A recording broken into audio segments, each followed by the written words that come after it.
Somo la leo linasema amri 10 kabla ya Sinai.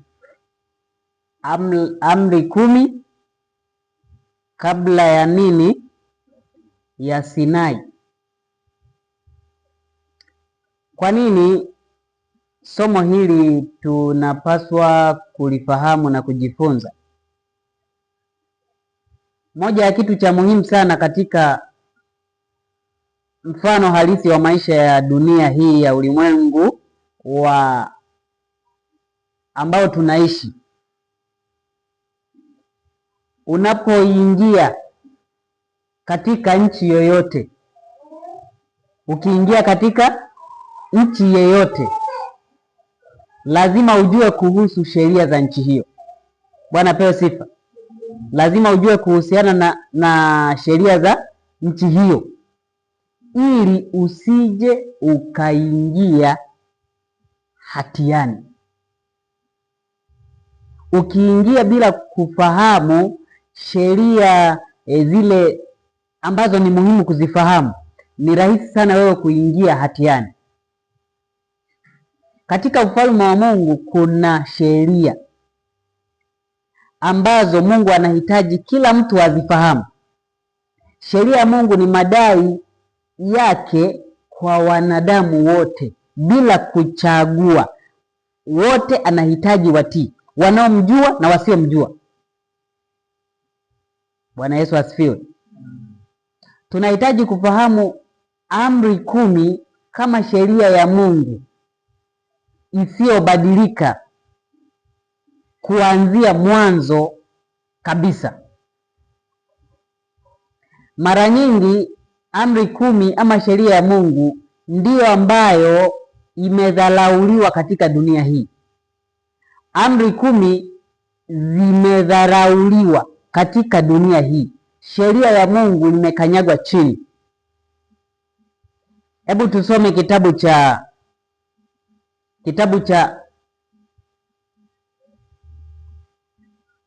Isaya 24 mstari wa 5.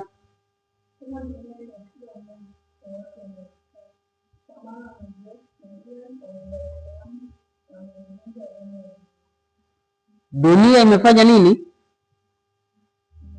Imetiwa unajisi na wanaoikaa, kwa sababu wamevunja nini?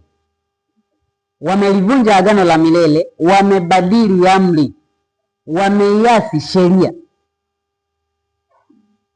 Sheria inayozungumzwa hapo ni sheria ya amri 10. Amri ambazo zimebadilishwa hapo ni hizi amri 10.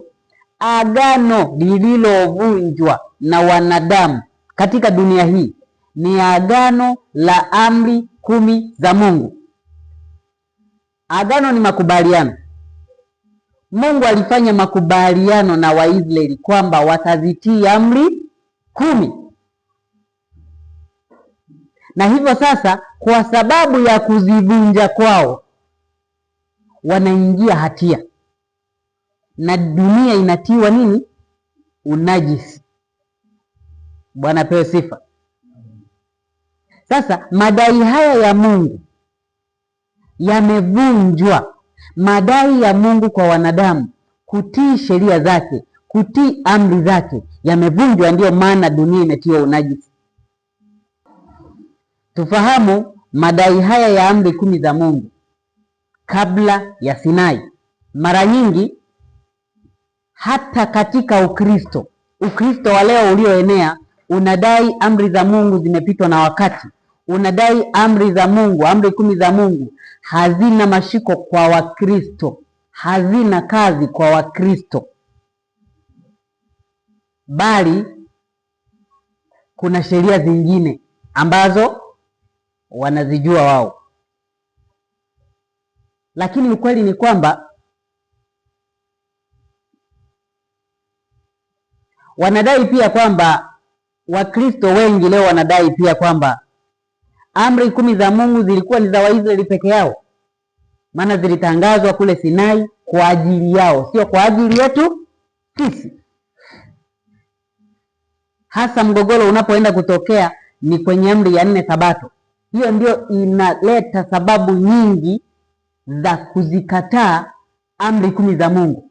Kinachotafutwa kukataliwa hapo ni Sabato, sio amri zingine. Amri zingine Wakristo wote tunakubaliana nazo, wanakubaliana nazo kwamba ukizivunja ni dhambi mbele za nani? Mbele za Mungu. Lakini ikija kwenye amri ya 4 inayomhitaji mwanadamu kushika Sabato, hapo mtu anabadilika, anazikataa hata amri zingine, kwa sababu hiyo imewekwa katikati ya amri 10 za Mungu. Sasa leo tutaona jinsi ambavyo amri 10 za Mungu hazijaanzia kwa Waisraeli, zimeanza kabla ya Waisraeli, zimeanza na mtu wa kwanza Adamu. Amri 10 za Mungu hazijaanza na Waisraeli ama hazijaanzia kwa Waisraeli, zilianza kwa mtu wa kwanza nani? Adamu. Ni kweli kwamba amri 10 za Mungu zilitangazwa rasmi. Zingatia kauli hii. Zilitangazwa kwa mara ya kwanza rasmi pale Sinai. Bwana Yesu asifiwe. Zilitangazwa rasmi kwa mara ya kwanza pale Sinai. Hizi amri 10. Kwa akili ya kawaida ya kibinadamu unaweza ukasema kwamba amri hizi zilianzia hapo, na kuanzia hapo Mungu ndio angeanza kuwadai utii hawa Waisraeli, kuanzia hapo kuwadai utii kwa amri hizi 10. Lakini cha kushangaza ni kwamba Mungu alidai utii kwa amri hizi 10 kabla hata ya amri hizo kutangazwa kule Sinai. Zingatia vizuri.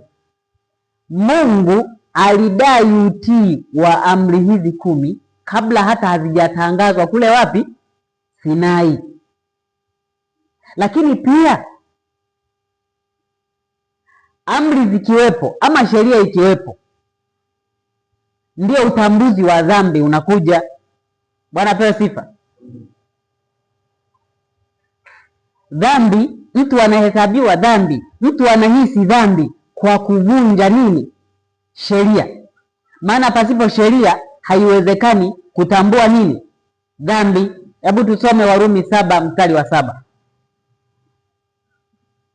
Warumi 7 mstari wa 7. Ndio.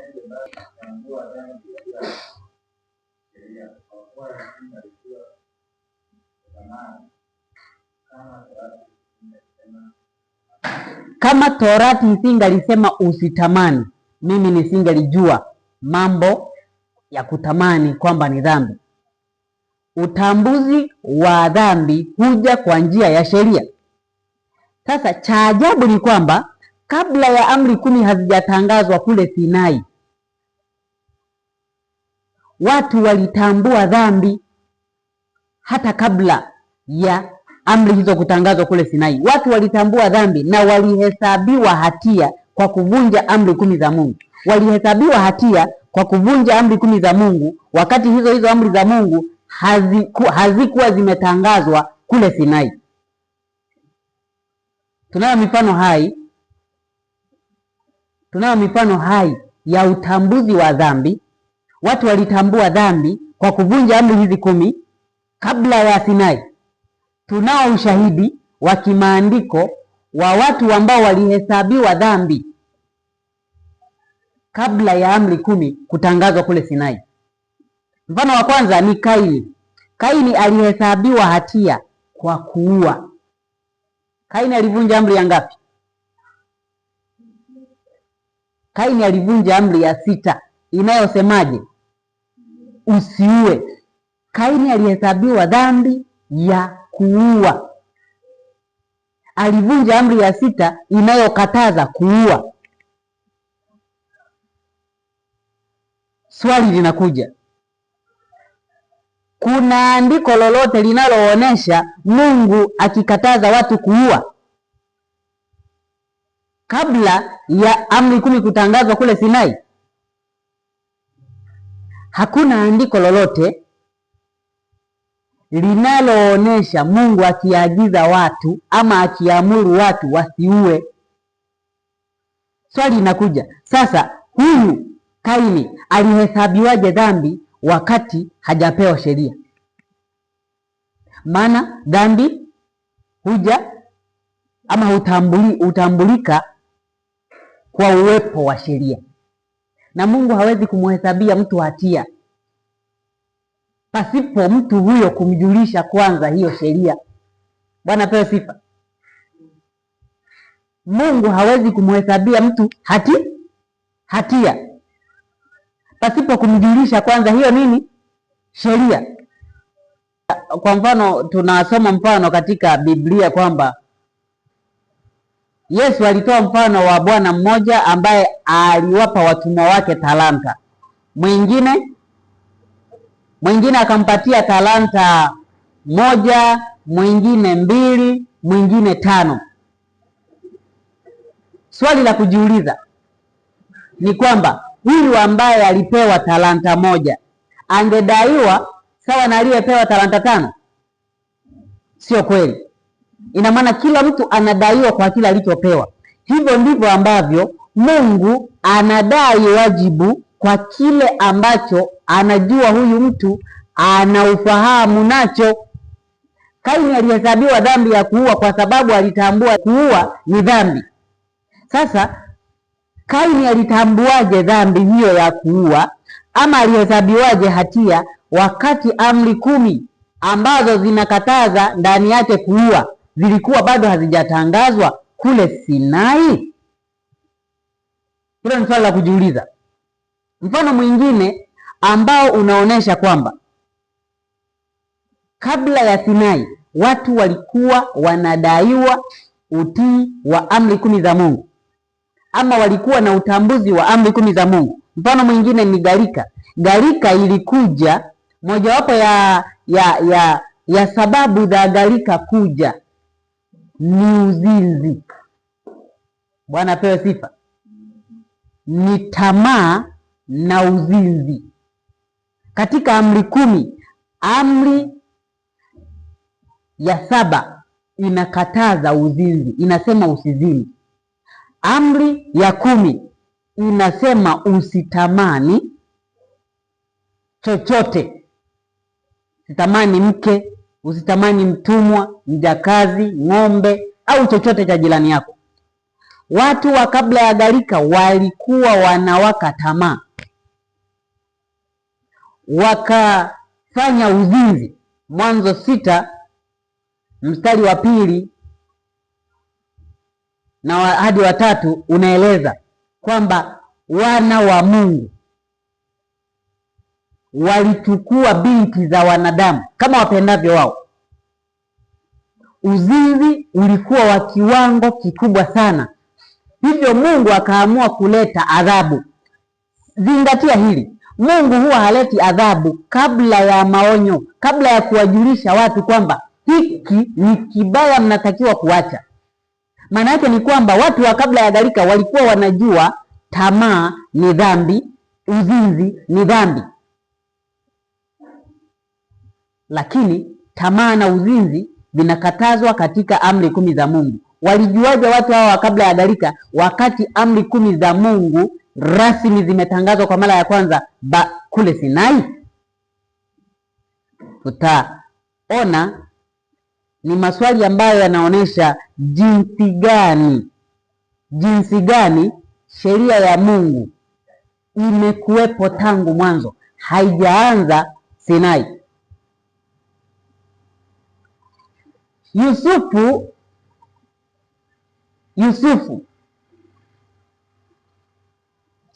alitambua dhambi ya uzinzi akiwa nyumbani kwa Potifa.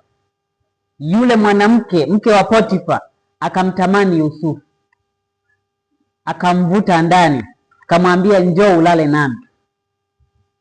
Lakini tunaposoma katika kitabu cha Mwanzo 39 mstari wa 9, Yusufu alijibu akasema, nifanyeje ubaya huu nimkosee Mungu wangu? Nifanyeje ubaya huu? Yusufu alijua uzinzi ni dhambi. Uzinzi upo katika amri 10 za Mungu. Amri 10 za Mungu kwa mara ya kwanza zimetangazwa rasmi kule Sinai. Yusufu alizijuaje hizi amri 10 za Mungu kama kweli amri 10 za Mungu zimeanzia Sinai? Huu ni ushahidi kwamba amri 10 za Mungu zimeanzia mwanzo, tangu mtu wa kwanza Adamu. Ndiyo maana mtu wa kwanza kuhesabiwa dhambi mwenyewe ni Adamu mwenyewe na mke wake. Lakini pia Kaini, mtu ambaye anatajwa kuanza kuhesabiwa hatia baada ya wazazi wake ni Kaini, ambaye huyu alifanya nini? Aliua, alivunja mojawapo ya amri 10. Yusufu alitambua uzinzi ni dhambi, lakini kwa kipindi ambacho amri 10 zilikuwa hazijatangazwa rasmi kama zilivyotangazwa kule Sinai. Waisraeli wenyewe baada ya kutoka Misri, walitunza Sabato kabla Sabato haijatangazwa katika mlima wa Sinai. Soma kitabu cha Kutoka 16 mstari wa 23, wakati ambapo Mungu alianza kuwapa nini? Ile mana kama chakula chao. Musa aliwaambia kesho ni Sabato, kwa hiyo kila mmoja aokote mapishi mara 2 kwa ajili ya leo na kesho, siku ya Sabato, maana kesho hakitaanguka hicho chakula. Kesho ni Sabato. Lakini huo ulikuwa wakati ambapo Sabato ilikuwa haijatangazwa pale mlima Sinai, maana amri zote 10 zimetangazwa kwa mara ya kwanza rasmi kule Sinai. Sabato walijuaje hawa kabla haijatangazwa? Ni ushahidi wa kwamba amri 10 za Mungu watu wa Mungu wamezifahamu, walikuwa wanazifahamu hata kabla ya kutangazwa pale Sinai. Sheria ya Mungu ya amri 10. Sheria ya Mungu ya amri 10 ilikuwepo tangu mtu wa kwanza Adamu. Haikuanzia wakati ambapo iliandikwa kwenye mbao 2 za mawe kule Sinai.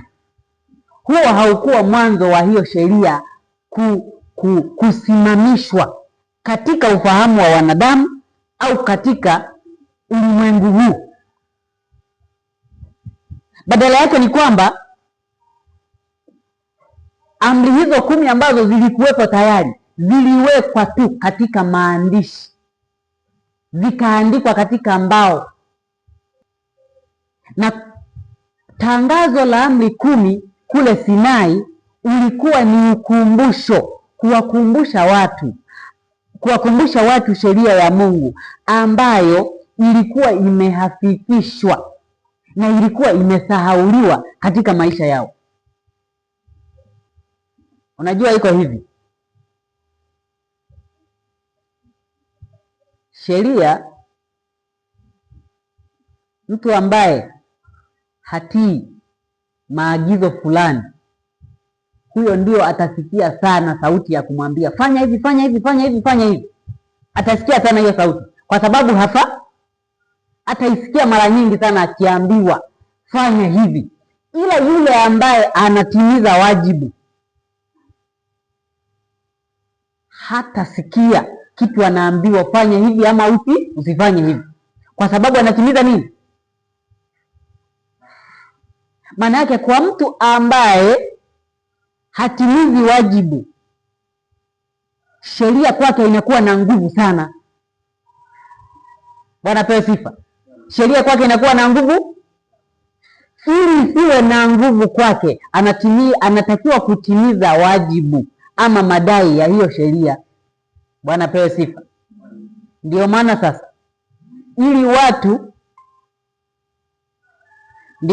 ili watu wakwepe madai ya Mungu ya kuambia fanya hivi ama usifanye hivi, wanaamua kuibatilisha sheria. Yaani sheria wanasema hai, ili wasisikie sauti inayowaambia fanya hivi ama usifanye hivi. Lakini hicho kitu hakimzuii Mungu kuwapa ushuhuda kwamba wanadaiwa wajibu wa kutii yaliyo mapenzi ya Mungu. Amri 10 za Mungu kwa mara ya kwanza zilitangazwa pale Sinai kama ukumbusho, kuwakumbusha watu wa Mungu, taifa la ahadi la Israeli, kuwakumbusha madai ya sheria ya Mungu iliyokuwepo tangu mwanzo, kwa sababu walikuwa wameshaanza kuisahau. Walikuwa yaani hiyo sheria ilikuwa imeshahafifika kwenye ufahamu wao, imeshasahaulika. Hivyo sasa anawakumbusha, kwa sababu wanaelekea katika uvunjaji wa sheria ya Mungu. Zingatia, sheria ina nguvu zaidi kwa yule ambaye ni mvunja sheria. Huyo ndio atasikia sana sauti ikimwambia fanya hivi kwa sababu hutimizi wajibu, ama usifanye hivi kwa sababu hutimizi wajibu.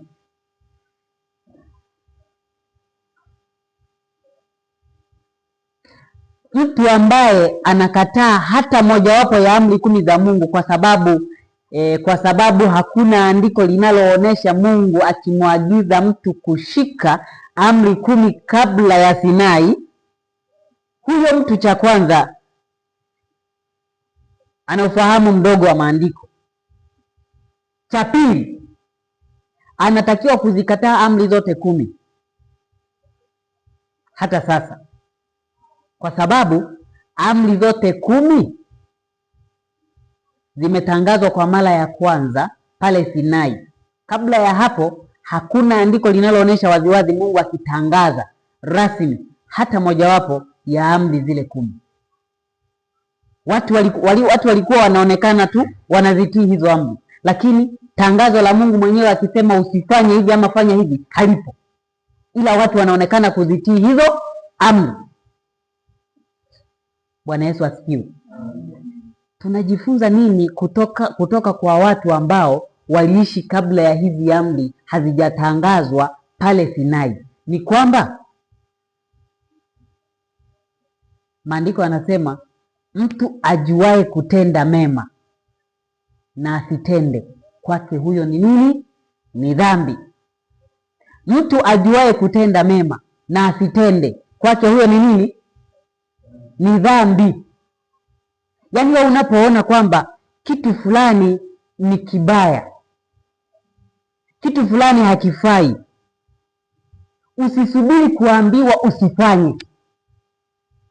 Wewe mwenyewe amua kutokufanya nini? Kutokufanya. Ukiona kitu fulani ni kizuri kukifanya, usisubiri kuambiwa fanya.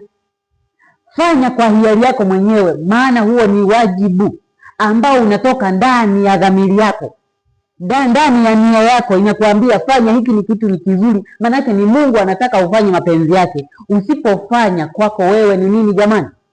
Ni dhambi. Bwana pewe sifa. Hiki ndicho kilichowaongoza watu wa kabla ya nini? Ya sheria amri 10 kutangazwa kule Sinai.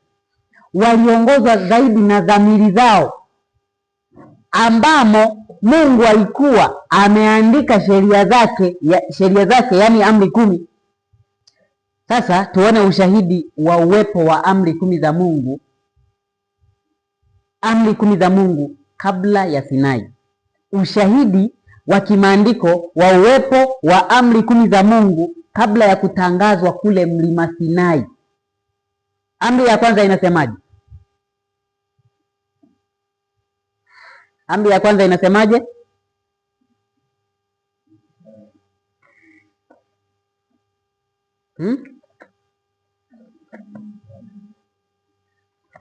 usiwe na miungu mingine ila mimi. Hiyo ndio amri ya kwanza. Sasa soma kitabu cha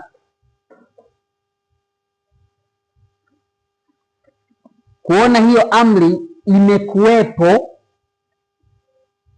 kabla ya kutangazwa, sheria kutangazwa kule Sinai. Mwanzo 35 mstari wa 2. Soma.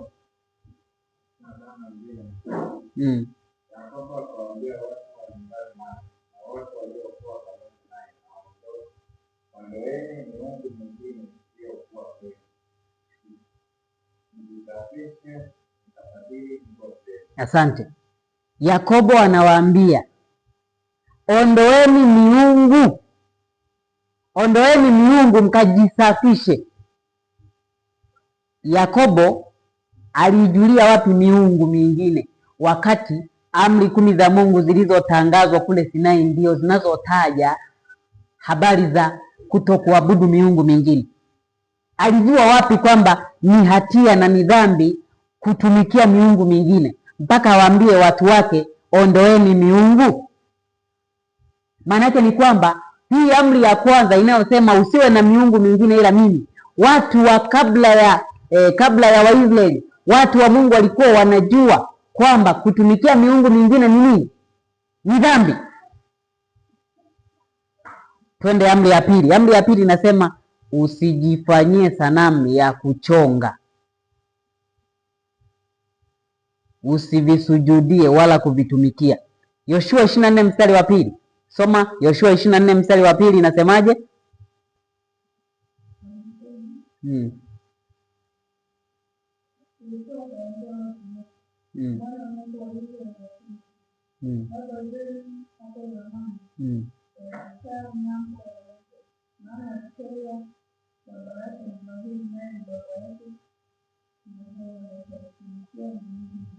Wakaitumikia miungu mingine baba zenu. Yoshua alikuwa anawaambia Waisraeli kwamba baba zenu akina Tera baba yake na Ibrahimu walitumikia miungu mingine, walikuwa wanachonga vinyago, ndivyo ambavyo walikuwa wanaabudu. Ibrahimu mwenyewe aliitwa kutoka nchi ya Wakaldayo ambako familia yake ilikuwa inakaa, aliitwa toke huko ajitenge na waabudu, kutoka kwenye nchi ya waabudu miungu. Baba yake na Ibrahimu naye alikuwa ni mwabudu miungu, walikuwa wanachonga sanamu. Jamii ya Kikaldayo ndio ilikuwa na mambo kama hayo. Mungu kwa kutambua kwamba huyu Ibrahimu yuko katika mazingira ambayo ni hatari kwake na natakiwa nimtoe katika mazingira nikamuonyeshe njia sahihi, alimtoa katika hayo mazingira ya ibada ya sanamu na miungu ili akamfundishe amri zake. Bwana pewe sifa. Kwa hiyo baba zao na Waisraeli, yaani akina Yakobo, akina Isaka, akina Ibrahimu, walikuwa wanajua kwamba kuchonga sanamu na kuziabudu, kuzisujudia na kuzitumikia ni dhambi mbele za nani? Bwana pewe sifa. Huu ni ushahidi wa uwepo wa amri 10 za Mungu kabla ya Sinai. Amri ya 3 inasemaje? Amri ya 3 inasema usilitaje bure jina la Bwana Mungu wako. Je, amri hii ilikuwa inajulikana kabla ya amri 10 kutangazwa kule Sinai? Jibu ni ndio. Tusome Mwanzo 27 mstari wa 20. Mwanzo 27 mstari wa 20.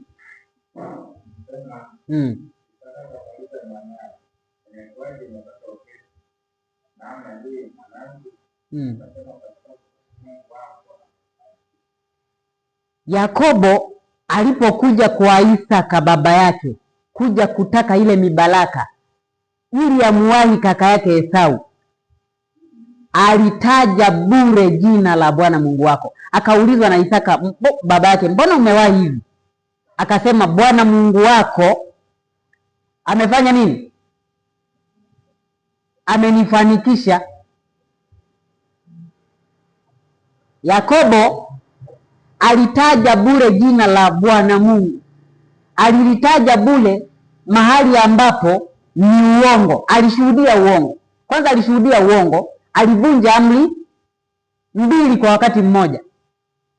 Alishuhudia uongo, amri ya 9 inayokataza, alivunja amri ya 9, lakini pia akataja bure jina la Bwana Mungu, kwa sababu analitaja mahali ambapo Mungu hajafanya, hahusiki. Kutaja bure jina la Bwana Mungu ni kudai nguvu za Mungu wakati unazikana, kama ambavyo Timotheo wa pili sura ya 3 inataja watu wa siku za mwisho, kwamba watu wa siku za mwisho watakuwa wenye mfano wa utauwa, lakini wakikana nguvu za Mungu. Maana yake hao watu wanataja bure jina la Bwana Mungu. We kitendo cha kusema mimi ni muumini na muamini Mungu, lakini maisha yako yapo kinyume na huyo Mungu, maana yake unataja bure jina la Bwana Mungu wako. Baada ya Yakobo kutenda hii dhambi ya kutaja bure jina la Bwana Mungu wake na kufanya uongo, alijuta. Matokeo yake aliyaona. Bwana pewe sifa. Ni baraka ile sawa aliipata, lakini dhambi aliyoitenda ya kutaja bure jina la Bwana Mungu wake, lakini pia dhambi ya kutenda uongo, alizijutia hizo dhambi baadaye. Hakuachwa hivi hivi, alitubu na kuungama. Hii inatufundisha nini? Yakobo alivunja mojawapo ya amri 10 za Mungu, na alijua kama amezivunja kabla ya amri 10 za Mungu kutangazwa Sinai. Hii ina maana kwamba amri 10 za Mungu zimekuwepo kabla ya Sinai. Bwana pewe sifa. Amri ya 4 inasema ikumbuke siku ya Sabato itakase. Tumeona katika kitabu cha Kutoka 16 mstari wa 23 inaeleza Musa aliwaambia Waisraeli, kesho ni Sabato, okoteni chakula kila mmoja pishi mara 2. Swali la kujiuliza ni kwamba tangazo la amri 10 za Mungu ambalo linatangaza ndani yake Sabato ya amri ya 4 lilitolewa kule mlima Sinai, na hapo wakati Musa anatangaza kwamba kesho ni Sabato, walikuwa hawajafika mlima Sinai na ilikuwa bado amri 10 hazijatangazwa. Sasa swali, Sabato walijua wapi? Walielekezwa na nani? Kuna andiko lote linaloonyesha Mungu akiwaagiza kushika Sabato tofauti na tangazo lile lililotolewa kule mlima Sinai? Hapana. Maana yake ni kwamba amri ya kushika Sabato imekuwepo kabla ya amri 10 za Mungu kutolewa kule Sinai. Lakini cha kushangaza, watu tena wa Kristo wanadai Sabato ni ya Waisraeli peke yao, maana wao ndio walipewa kwa mara ya kwanza. Lakini hawasemi kwamba amri ya 7 inayozuia uzinzi nayo ni ya Waisraeli peke yao, maana kwa mara ya kwanza imetangazwa Sinai. Hapo nyuma haikuwepo. Kabla ya Sinai, amri inayosema usizini haikuwepo. Hakuna andiko linalotangaza Mungu akisema usizini kabla ya mlima Sinai. Maana yake ni kwamba amri zote 10, kama kweli Sabato ni ya Waisraeli peke yao, basi amri zote 10 hazituhusu sisi. Inawezekana hilo? Inawezekana kwamba kuanzia sasa tuue kama tunavyotaka kwa sababu waliokatazwa kuua walikuwa ni Waisraeli, sio sisi? Inawezekana sisi tuzini kama tunavyopenda, tuseme uongo bila kuhisi hatia, yani tufanye kama tunavyotaka? Ni kweli? Amri za Mungu zimedharauliwa sana. Watu wanatafuta namna ya kutokuzitii. Ndiyo maana dunia imetiwa unajisi na wanaoikaa, na Mungu anasema itafanywa tupu kabisa katika kitabu cha Isaya 24 mstari wa 3 na ule wa 5. Itafanywa tupu kwa sababu watu wameiasi sheria yake. Bwana pewe sifa. Lakini pia wamebadili amri, wamelivunja agano. Wakristo wengi leo wanapungukiwa maarifa hata ya kutokujajua maandiko. Amri 10 za Mungu kwa mara ya kwanza ni kweli zilitangazwa kwa Waisraeli, lakini sio sababu ya kwamba hizo amri zinawahusu Waisraeli peke yao. Sio sababu ya kwamba amri hizo zinawahusu Waisraeli peke yao. Hizo amri zilikuwa zinatuhusu sisi wote wanadamu duniani. Kwani Mungu ni wa Waisraeli peke yao? Ama aliwaumba Waisraeli peke yao, sisi tulijileta hapa duniani? Mungu kazi yake ameifanya kwa mtindo mmoja. Mtindo huu wa kuwakilisha. Kulikuwa na watu ambao walikuwa wawakilishi wa wengine. Alifanya agano na Waisraeli, lakini hilo agano walitakiwa Waisraeli walibebe wakalitangaze kwa mataifa mengine.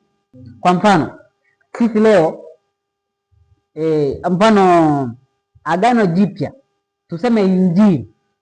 Kwa mara ya kwanza Yesu alitangaza hiyo Injili kwa Waisraeli huko Mashariki ya Kati, si ndio? Lakini Injili hiyo imetufikia mpaka sisi leo huku. Agano alifanya na Wayahudi. Bwana pewe sifa. Agano jipya Mungu alilifanya na Wayahudi, hakulifanya na Watanzania wala na Waamerika wala na watu wa Ulaya. Alilifanya na akina nani? Hakulifanya na Watanzania au wa mataifa wengine. Lakini hilo agano sisi hapa ambao ni Watanzania tunalihubiri. Sasa linatuhusu nini kama agano hilo alifanya na Wayuda? Tusome ushahidi tuone agano jipya Mungu alifanya na akina nani. Some Waebrania 8 mstari wa 8 na wa 9.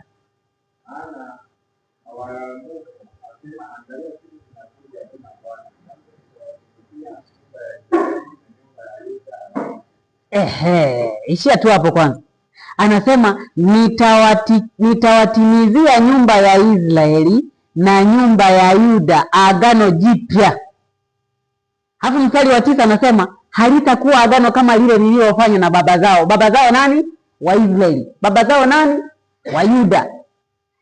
Kumbe Mungu alifanya agano la kale na Waisraeli, na hilo agano ndio hili ambalo lilitangazwa, lenye amri hizi 10 ambazo zilitangazwa pale Sinai. Sasa maandiko yanasema Mungu aliahidi kufanya agano jipya na nyumba ya Israeli, lakini pia na nyumba ya Yuda. Hilo agano jipya ndio injili ya wokovu hii tunayoihubiri leo, tunayoiamini leo. Swali, sisi ni nyumba ya Israeli? Sisi ni nyumba ya Israeli, wale wa Israeli wa Mashariki ya Kati, kule ambako Yesu alifikia? Kwani Yesu alipokuja alifikia wapi? Tanzania? Si alifikia huko Mashariki ya Kati, si ndio? Na ndipo pale ambapo alifanya hilo agano jipya na hao nyumba ya Yuda, si ndio? Sasa kama tutazikataa amri 10 za Mungu kwa sababu waliopewa ni Waisraeli, taifa la Israeli, hata agano jipya tunatakiwa kulikataa, kwa sababu Yesu alipokuja alifanya na nyumba ya Israeli na nyumba ya Yuda. Tutaokoka? Si tutakuwa na sehemu ya kuokokea? Wakristo wasichokijua leo ni kwamba mambo yote aliyoyafanya Mungu, mambo yote ambayo Mungu aliyafanya na nyumba ya Israeli yalikuwa kwa niaba ya dunia nzima. Waisraeli walikuwa kwa niaba, on behalf of the whole world. Tuko pamoja jamani?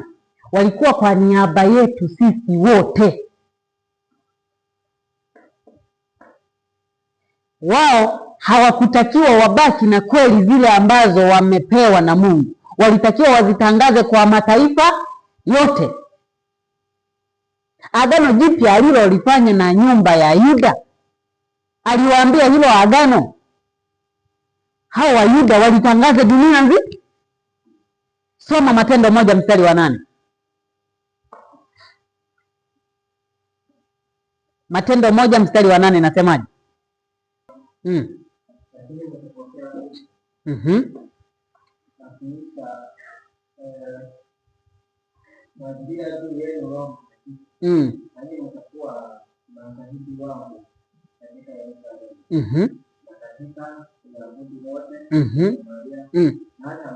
Asante. Hao waliokuwa nawaambia hapo ndio watu wa nyumba ya Yuda halisi. Sasa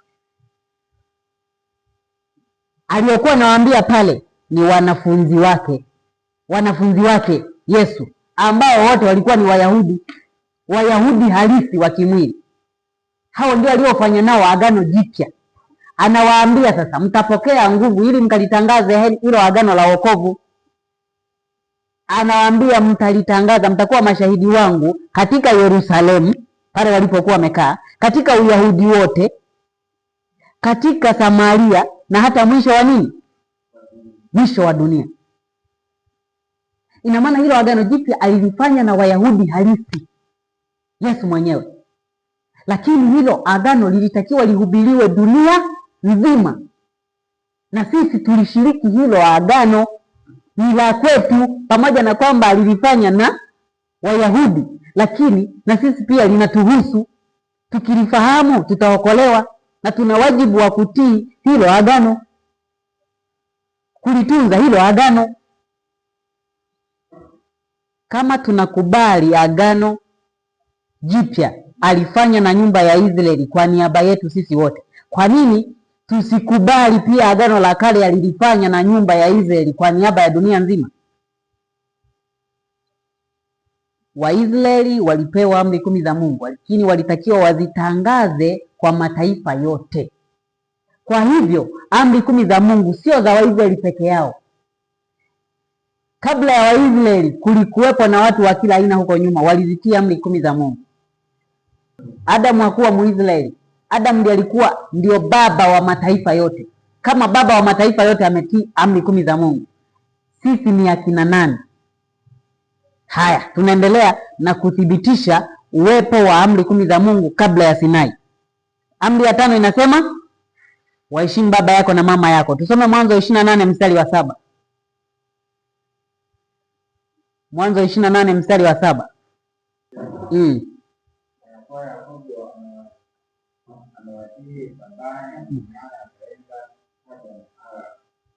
Asante.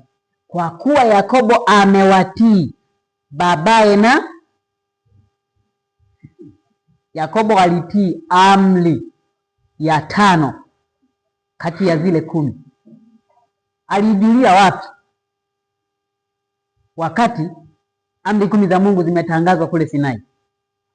Maana yake ni kwamba amri 10 za Mungu hazijaanzia Sinai, zilikuwepo tangu mwanzo. Sinai ulikuwa ni ukumbusho tu, kukumbushwa wana wa Israeli ambao wamepita utumwani, wameishi kwa muda mrefu katika nchi ambayo ni ya kipagani, haimjui Mungu, wamezisahau sheria, wamemsahau Mungu. Kwa hivyo wanatakiwa wakumbushwe.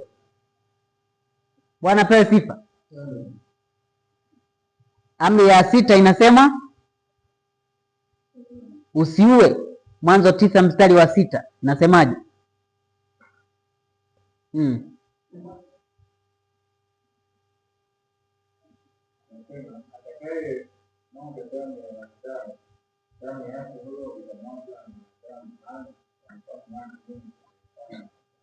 Haya, hapa Mungu anatangaza hukumu kwa atakaye mwaga damu ya mwanadamu, anatangaza hukumu ya atakayeua.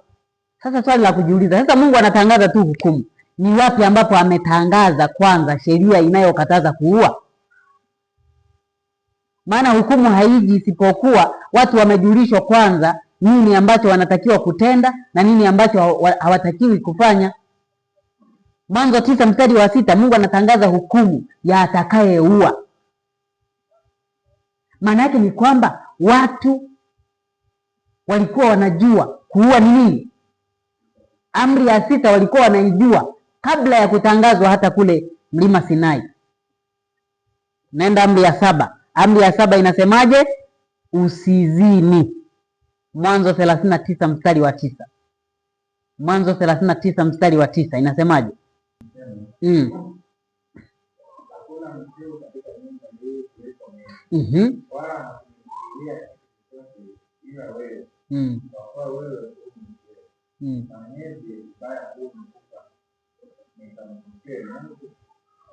Bwana pewe sifa. Yusufu, huyo alikuwa ni Yusufu, akasema nifanyeje ubaya huu nimkosee Mungu? Alijua uzinzi ni nini jamani? Lakini amri 10 zilikuwa zimeshatangazwa kipindi cha Yusufu. Lakini amri 10 alikuwa anazijua. Alikuwa anajua uzinzi ni dhambi. Hii ni ushahidi wa kwamba amri 10 hazijaanzia kwa Waisraeli, hazijaanzia mlima Sinai, bali zilikuwepo katika nia, katika dhamiri za watu kabla ya mlima Sinai. Amri ya 8 inasema usiibe. Mwanzo 31:30. Mwanzo 31:30 inasemaje?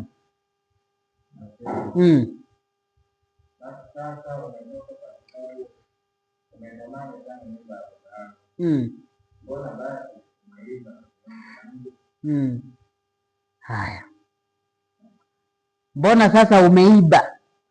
Huyo aliyekuwa anasema hapo nani? Huyo alikuwa ni Labani. Bwana pewe sifa. Huyo alikuwa ni Labani akikiri tukio la wizi. Akikiri tukio la nini? La wizi. Miungu iliibiwa. Maana yake hatia ya wizi ilikuwa inajulikana katika dhamira za watu. Bwana pewe sifa. Lakini amri 10 ambazo zinatangaza ndani yake usiibe zilikuwa hazijatangazwa. Labani alizijua wapi? Labani alijua wapi kwamba wizi ni makosa au kuna jambo linaitwa wizi, kama hakukuwa na ufahamu wa sheria ya kutokuiba ndani ya dhamiri yake?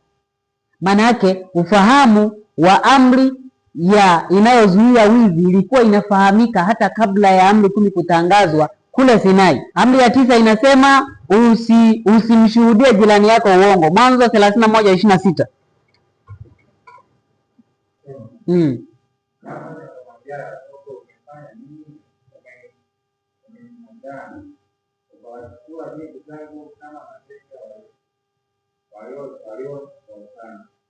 Umenihadaa. Alisema Labani amehadaliwa na Yakobo. Yakobo alimhadaa nani? Labani, akawachukua binti zake. Maana yake ni kwamba hiyo neno umenihadaa lina maana ya kwamba alidanganywa. Alidanganya. Yakobo alidanganya. Na ndiyo maana Yakobo amedanganya kumbe mara nyingi.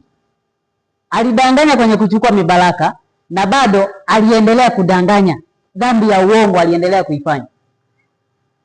Ndiyo maana Yakobo, jina Yakobo kwa asili lina maana ya muongo ama mdanganyifu. Ndiyo maana baada ya kupigana, kushindana na yule malaika, Yakobo alibadilishiwa jina. Kwa pamoja, katika tamaduni za Kiebrania jina lina maana kubwa. Huitwi tu ovyo ovyo. Unaitwa kwa jina ambalo linaakisi tabia yako. Na uzuri zaidi, mara nyingi hao watu wa Mungu walikuwa anawaongoza wazazi kuwaita. Mungu ndiye aliyekuwa anawaongoza wazazi kuwaita majina fulani watoto wao. Kwa hiyo Mungu anayejua fika tabia ya mtoto, tabia ya mtu ndiye aliyehusika kumuita mtoto lile, kumuita jina yule mtoto.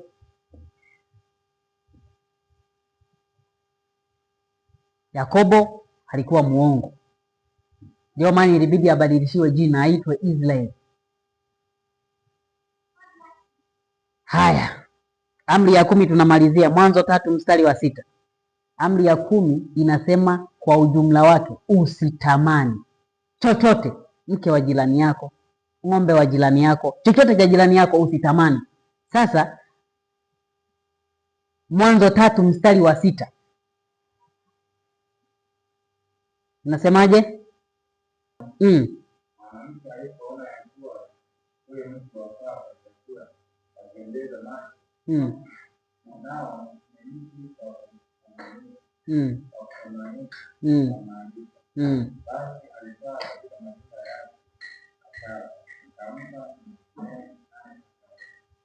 Aliona, Eva alianza kuona mti ule watamanika, ni wa kutamanika, akautamani, na kwa sababu ya tamaa ile akamtenda dhambi Mungu kwa kula ile tunda. Alianza kwanza kutamani.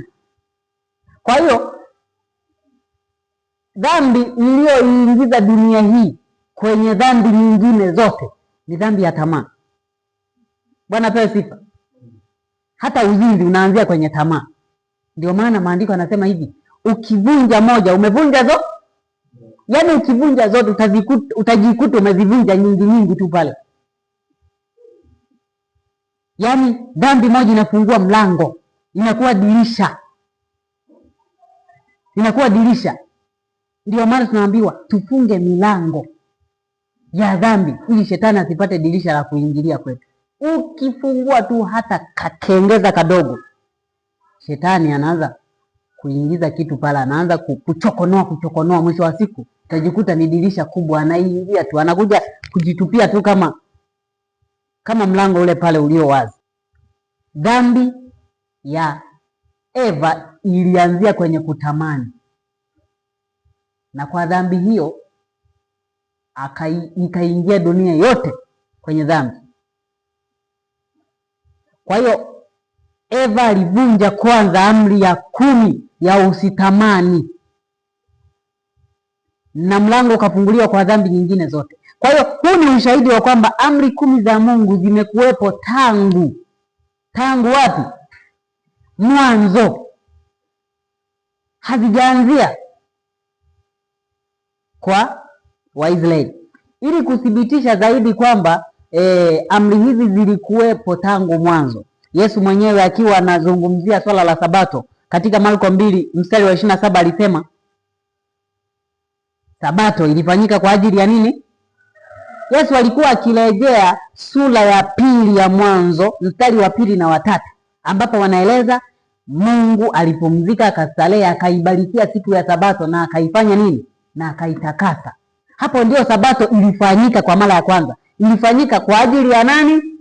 Ya mwanadamu. Maana yake Sabato imekuwepo tangu baada tu ya uumbaji. Anayesema imeanza Sabato imeanzia kwa Waisraeli, maana yake hayaamini haya maneno ya Yesu yanayosema Sabato ilifanyika kwa ajili ya nani? Swali, ilifanyika lini? Baada ya uumbaji. Mwanadamu gani aliyekuwepo wakati baada ya uumbaji? Ni Adamu na mke wake. Kwa hiyo kuanzia Adamu na mke wake walikuwa na wajibu wa kutii, kuishika Sabato katika vizazi vyote.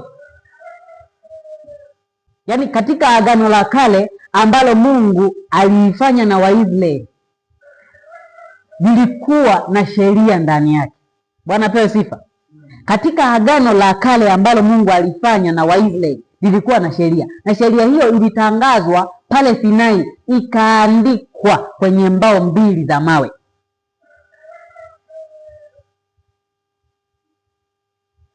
Sasa Mungu aliahidi kuja kufanya agano jipya. Bwana pewe sifa. Agano jipya na lenyewe halikosi sheria ndani yake. Je, swali la kujiuliza, ni sheria tofauti na hii sheria ambayo ilikuwepo katika Agano la Kale au ni sheria ile ile? Tusome katika Yeremia 31 mstari wa 33 na 34.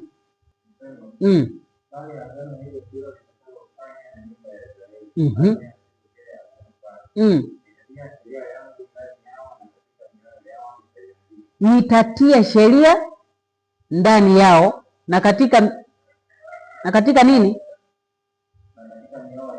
Na katika mioyo yao nitaiandika.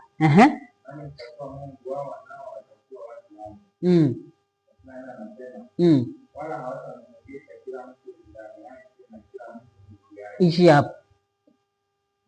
Anasema siku zinakuja katika Yeremia, na Mungu anasema katika siku zinakuja ambapo nitafanya agano na nyumba ya Israeli, nitaandika sheria zangu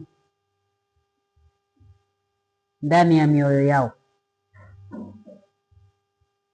Hapo ametaja sheria mpya ama sheria nyingine tofauti na amri 10?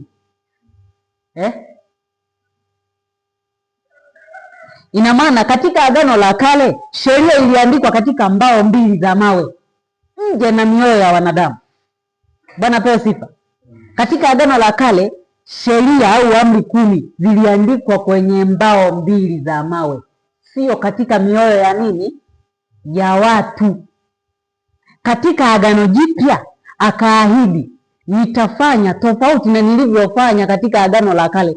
Katika agano la kale niliandika sheria zangu katika mbao 2 za mawe, lakini sasa nitaziandika katika mioyo yenu. Turudie kusoma Waebrania 8 mstari wa 9 na wa 10. Waebrania 8 mstari wa 9 na wa 10.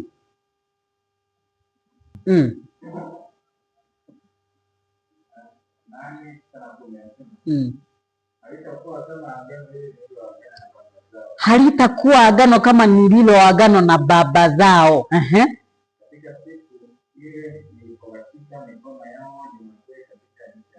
Katika siku zile nilipowashika niwatoe katika nchi ya Misri.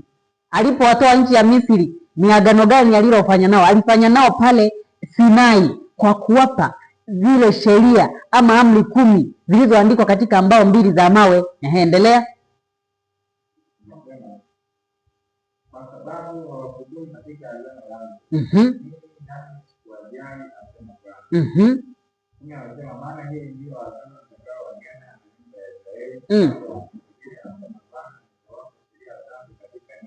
Nitawapa sheria zangu katika nia zao. Ishia tu hapo. Kumbuka Waebrania 8 mstari wa 8 anaeleza Mungu kuhusiana na agano jipya. Agano jipya hili ndiyo linalohusisha kuandika sheria yake katika nia za wanadamu, sio katika mbao 2 za mawe tena. Bwana pewe sifa.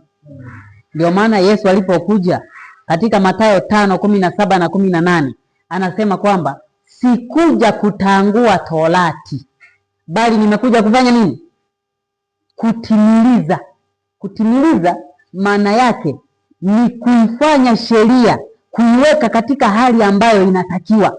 Sheria haitakiwi iwe kwenye mbao 2 za mawe, inatakiwa iwe ndani ya mioyo ya watu, kuitimiliza ndani ya mioyo ya watu, kuitimiliza sheria katika dhamiri za watu, katika nia za watu, ili iwe sehemu ya tabia yao.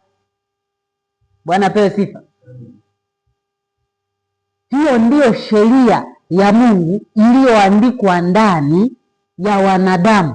Hiyo ndiyo kusudi kubwa la agano jipya kuja, ili watu waifanye sheria ya Mungu kuwa tabia yao, sio kitu cha kuwa anaambiwa mtu. Mungu alifanya agano jipya, hakufanya sheria mpya. Bwana pewe sifa. Mungu alifanya agano jipya, lakini hakufanya sheria. Sheria ni ile ile iliyokuwemo katika agano la kale, ni ile ile iliyomo katika agano jipya. Utofauti ni kwamba ile iliyokuwepo katika agano la kale iliandikwa katika mbao 2 za mawe, lakini iliyomo katika agano jipya imeandikwa na inatakiwa kuandikwa ndani ya mioyo yetu. Na hiyo ndiyo haki ya Kristo ambayo tunahubiriwa, tunatangaziwa katika maandiko. Tuipokee kwa imani. Wale ambao ahadi hii ya Agano Jipya itatimizwa ndani yao, ya sheria ya Mungu kuandikwa katika nia.